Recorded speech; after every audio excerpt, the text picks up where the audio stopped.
Salut l'équipe, bienvenue sur le Ragnarok Podcast, le podcast qui t'instruit, prend soin de ta santé et te développe physiquement. Je suis vraiment content de vous retrouver pour un nouvel épisode. Dans cet épisode, on va parler du summer body. On va voir un peu les mythes autour du summer body, qu'est-ce que c'est, les attentes un peu irréalistes. On va parler de tout ça en globalité. Comme d'habitude, si l'épisode t'a plu, n'hésite pas à liker, commenter, partager, ça m'aide vraiment à me développer. Et nous, on est parti directement. C'est avant l'été, t'as envie d'être en forme, t'as envie d'être fit, d'être beau sur la plage, et c'est normal, c'est tout à fait humain. Cette volonté de montrer que t'as fait des sacrifices, que tu t'es entraîné, et c'est une bonne chose. Mais il y a quelque chose qui est problématique dans cette notion de summer body, c'est le temps que les gens estiment nécessaire à un summer body. Pourquoi? Parce que c'est mal comprendre le corps humain, la physiologie encore une fois. Un summer body, ça se prépare pas en 2, 3, 4 semaines, même pas en 2 mois. Un summer body, ça se prépare tout simplement toute une année. Et du coup, cette envie de avoir son summer body, souvent les gens ils l'ont aux alentours de mars, avril, mai, et ils se disent ok, c'est le bon moment, là je vais être prêt pour cet été, je vais être en forme, je vais être surtout affûté pour pouvoir débâcher sur la plage. Mais en fait, c'est s'y prendre beaucoup trop tard. Pourquoi? Parce que encore une fois, ça se prépare toute l'année. C'est le fait de faire les efforts sur 90% de l'année, 95% de l'année, qui va vous apporter des résultats pour l'été. Et du coup, le gros problème qu'il y a avec ça, c'est que les gens attendent vraiment le dernier moment avant d'entamer leur summer body, et ça amène à des cas extrêmes, des comportements extrêmes, des régimes hyper extrêmes, des diètes hyper mal calibrées, l'utilisation de produits stéroïdes des fois, des plans d'entraînement vraiment du grand n'importe quoi avec un volume énorme, impossible de progresser, de bien récupérer surtout. Et donc voilà, encore une fois, ça montre bien l'inexpertise et surtout il y a de la motivation chez les gens et ça c'est vraiment cool, mais le fait de croire qu'en 3, 4, 8 semaines, on va pouvoir créer un physique décent qui nous plaît, ben en fait non. Alors si vous faites de la musculation, du sport depuis déjà plusieurs années, que vous êtes assez rigoureux là-dessus toute l'année et que 2 mois, 1 mois avant l'été, vous avez vraiment envie d'affûter et de vraiment être plus précis sur votre plan d'entraînement, votre nutrition, ça c'est tout à fait possible. Pourquoi? Parce que vous avez emmagasiné depuis plusieurs années un bagage d'expérience au niveau du sport, de la musculation. Donc en fait, votre corps humain est préparé, il est préparé à ça, il connaît toutes ces stimulations-là, elles ne sont pas nouvelles. Et donc le fait d'avoir une espèce de mini période d'affûtage, si on peut appeler ça comme ça, où on va sécher un petit peu plus, essayer de prendre un petit peu plus de masse musculaire, pas de masse, et perdre de la masse grasse, ça c'est tout à fait possible quelques semaines, quelques mois avant l'été.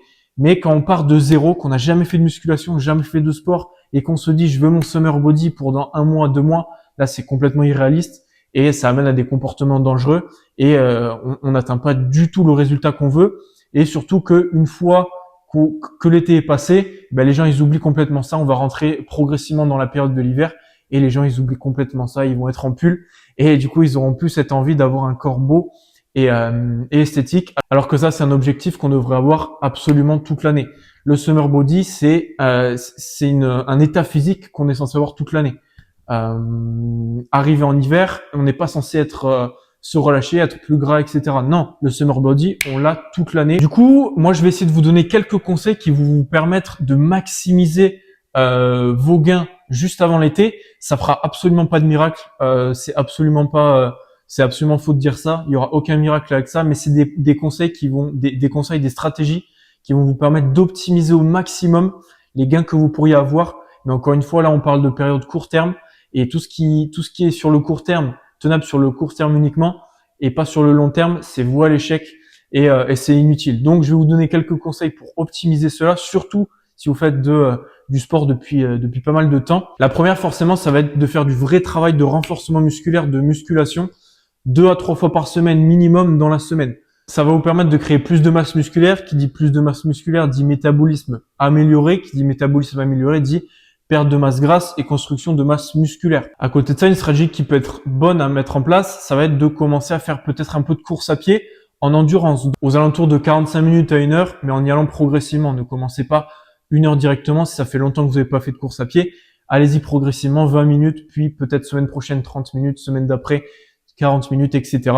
La course à pied, ça peut être une bonne idée de créer de l'impact au niveau de vos pieds, de montrer à votre corps que le surplus de masse grasse qu'il a, il en a pas besoin et voilà.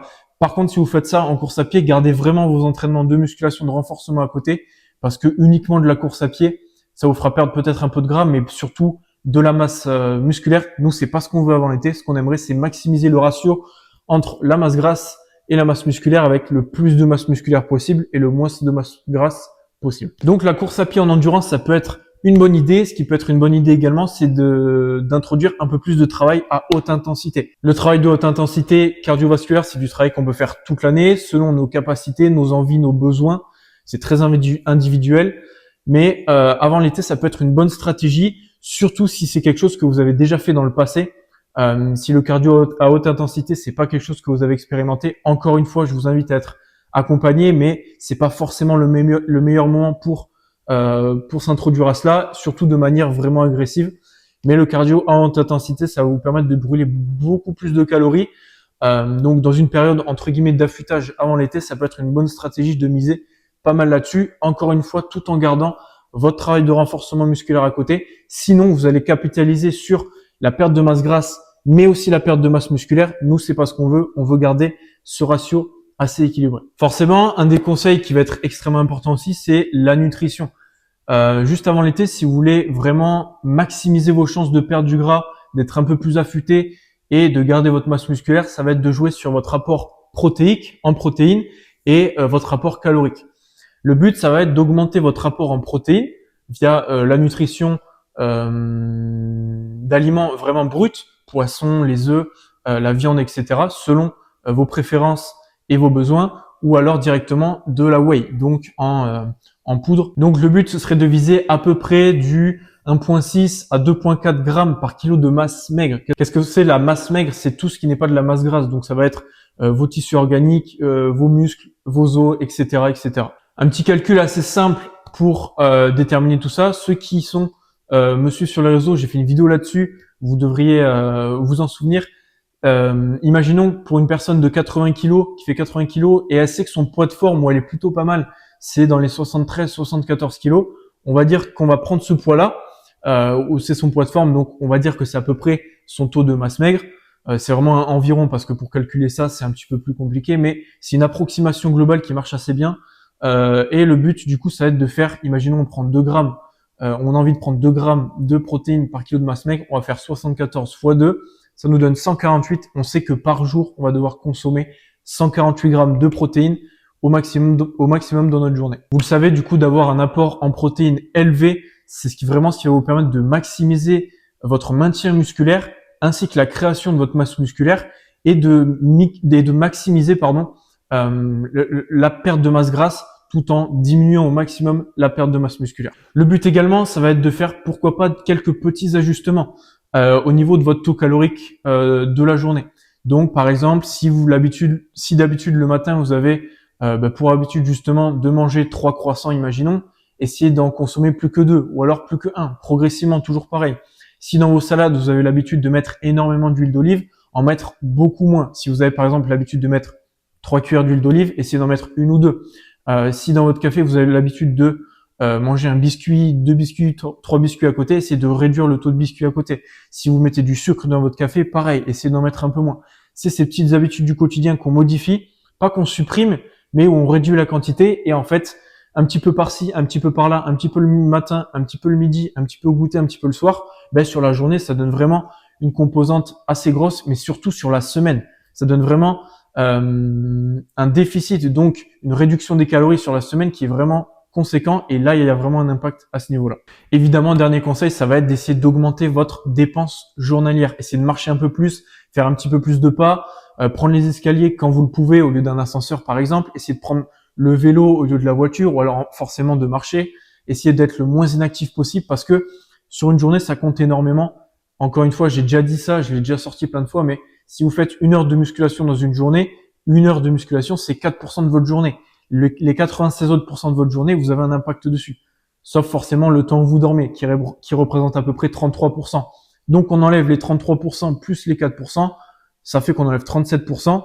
Donc il nous reste 63% de notre journée où on a un impact, où on peut avoir un impact positif là-dessus. Donc en essayant de marcher un peu plus, d'être un petit peu plus actif Et vraiment, les 63% de votre journée, vous allez pouvoir les impacter de la meilleure manière possible. C'est ça qui va vous donner énormément de gains également. Conclusion, cette vidéo elle a pour but de vous donner quelques petites stratégies qui vont vous permettre d'optimiser au maximum, mais n'espérez pas avoir un summer body ou un corps parfait 1 mois, 2 mois avant l'été, même 3 mois. Un corps esthétique qui vous plaît, c'est quelque chose qui se construit sur le long terme. Tout ce qui n'est pas tenable sur le long terme, c'est quelque chose qui est voué à l'échec et qui est inutile.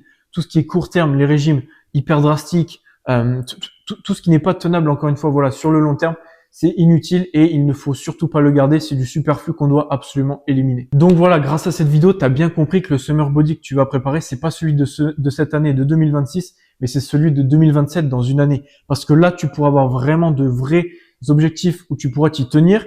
Tu auras vraiment le temps de progresser, la marge de progression nécessaire. Et là, tu auras vraiment de vrais résultats où tu seras fier de débâcher sur la plage, que tu sois un homme, une femme, et tu auras vraiment de quoi progresser pendant 1 an. Donc voilà, la vidéo est déjà terminée. Retiens bien le fait que tu dois être constant toute l'année. Tu dois commencer ton summer body bien avant l'été. Tu dois le commencer même l'hiver. Ok, tu ne dois jamais lâcher. Tu dois avoir un plan qui va te permettre justement de pouvoir être affûté pour l'été si c'est ton objectif et de t'y tenir au maximum. J'espère que cette vidéo vous aura plu. N'hésitez pas à liker, commenter, partager. Nous, on se retrouve dans le prochain épisode. Ciao.